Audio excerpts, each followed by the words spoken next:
Updates at pinakahuling mga usapin sa mundo ng palakasan. Atin ang pakinggan dito sa Ang Pilipinas Ngayon. Magandang araw. Narito na po ang Sports Balita.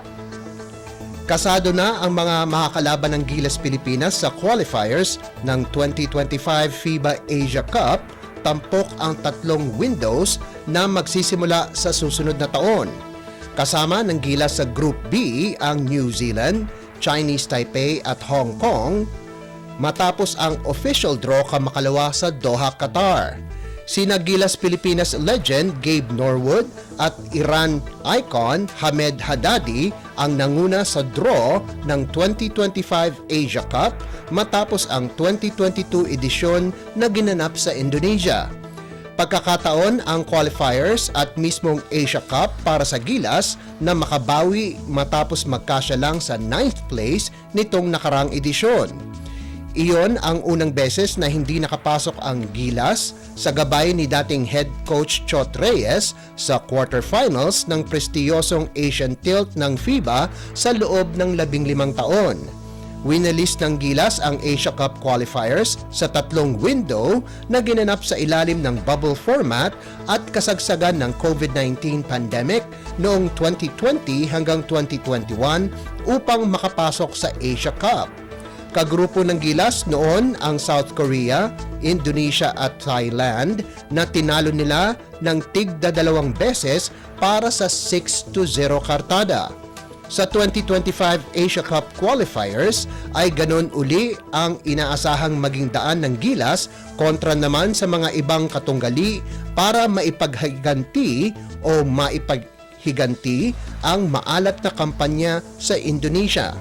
Tanging ang top 2 teams lang ng kada grupo ang aabante sa 2025 Asia Cup sa hindi pa alam na venue. Tampok sa ibang grupo ang Australia, South Korea, Thailand at Indonesia sa Group A, China, Japan, Guam at Mongolia sa Group C, Jordan, Iraq, Palestine at Saudi Arabia sa Group D, Iran, Qatar, Kazakhstan at India sa Group E, pati na ang Lebanon, Bahrain, Syria at United Arab Emirates o Emirates sa Group F. Australia ang reigning champion sa Asia Cup matapos talunin ang Lebanon sa dikit na finals habang semi-finalist din ang New Zealand at Jordan. Updates at pinakahuling mga usapin sa mundo ng palakasan. Atin ang pakinggan dito sa Ang Pilipinas Ngayon.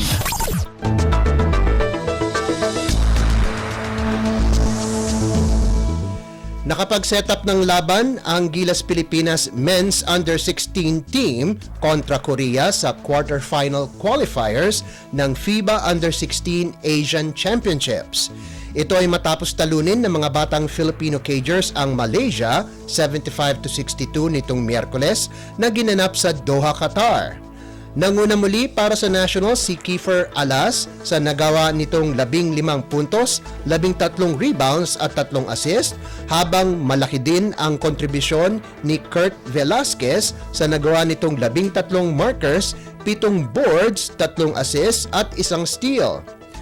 Nagiinit ang mga kamay ng mga Gilas boys sa umpisa kung saan umabante kaagad sila ng 21 puntos 29-8 at pinaabot pa ng 34 na puntos na kalamangan 72-38 pagkatapos ng jumper ni Edrin Morales. May 4 na minuto at 4 na segundo na lamang ang natitira sa huling period.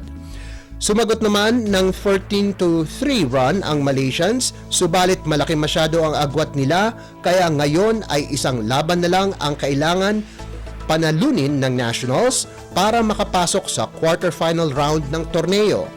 Nanguna naman sa Malaysians sina Yen Jun Chua at Sehen Brandon Ko na kapwa nakagawa ng 7 puntos bawat isa, subalit hindi sila nakasama sa susunod na round ng torneo.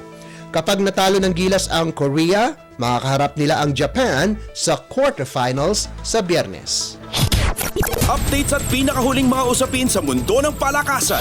Atin ang pakinggan dito sa Ang Pilipinas Ngayon.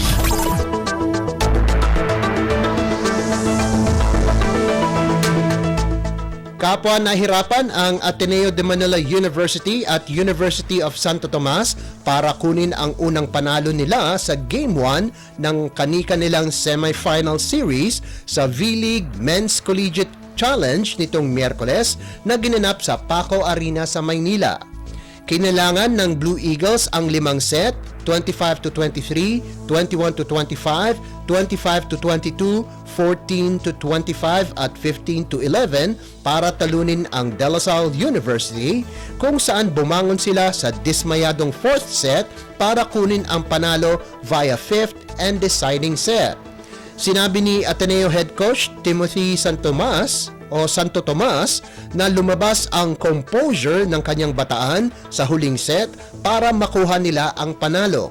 Naging player of the game si Gian Salarzon ng Blue Eagles kung saan nakalikom ito ng 24 na puntos, 20 mula sa attacks at 4 sa blocks.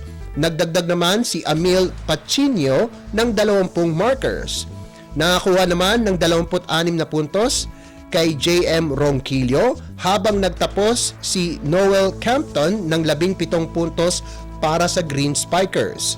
Samantala, inabot naman ng dikdikang 4 na sets ang UST Golden Spikers laban sa Far Eastern University Tamaraws 21-25, 25-21, 25-22 at 25-22 para kunin ang Game 1 ng kanilang Best of 3 semifinal series. Nanguna naman para sa UST si Josh Ibanez sa nagawa nitong 21 puntos habang nagambag si G-Boy De Vega ng 18 puntos. Ito na ang ikapitong sunod-sunod na panalo ng Golden Spikers sa torneo. Tinumbasan naman ni Drix Saavedra ang score ni Ibanez na 21 puntos, lahat nagmula sa attacks habang nagdagdag si Andre Delicana ng 15 puntos.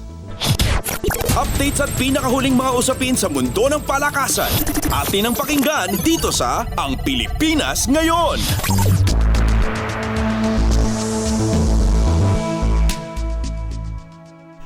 At yan ang pinakahuling balita sa larangan ng palakasan. Para sa Radyo Pilipinas World Service, ito po si Leo Magpayo. Magandang araw. Updates at pinakahuling mga usapin sa mundo ng palakasan.